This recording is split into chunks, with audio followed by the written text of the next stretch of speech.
So a wancan darasin mun koyi ta yadda ake installing ɗin pip ko in ce Python. Dalilin da ya saka muka yi installing na manta ban yi bayani akan dalilin da ya sa muka yi installing ɗin pip da Python ko muke ya kasance shine requirement ɗinmu na farko ba.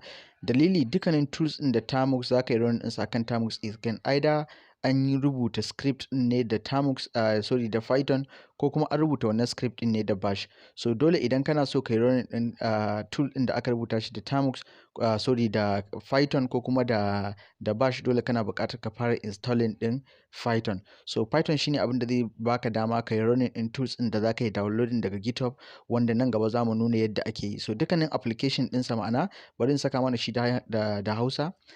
Python da muka yi installing, ma'ana dukkanin application wannan kali ɗin da Termux ɗin da muke gani wani Windows ne mai zaman kansa. So dukkanin application ɗin da yake kansa da application ɗin da za mu yi installing, a yanzu bamu da application ko ɗaya a kansa. So duk application ɗin da za mu yi installing a nan gaba mafi yawancinsu an rubuta su ne da yaren Bash ko kuma yaren Python ko dai wani abu makamancin su. So idan kana so ka yi running, ka yi amfani da wannan application ɗin, dole sai kana da Python akan Termux ɗinka. So shi ya saka muka fara installing ɗin Python. So a yanzu idan kana so ka yi downloading, ka yi installing wani application akan Termux, dole sai kana da wani abu da ake ce mishi Git. So a yanzu insha Allah za mu yi installing Git. Ta yaya ake installing Git? Za ka rubuta apt install Git.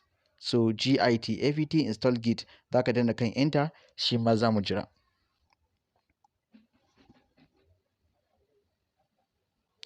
Alright, yanzu mun yi installing ɗin Git. Kamar yadda na yi bayani kuma, Git shine abin da zai bamu dama mu iya installing kowanne tools akan Termux. Ma'ana shine abin da zai bamu dama mu iya installing ɗin application na Termux akan Termux.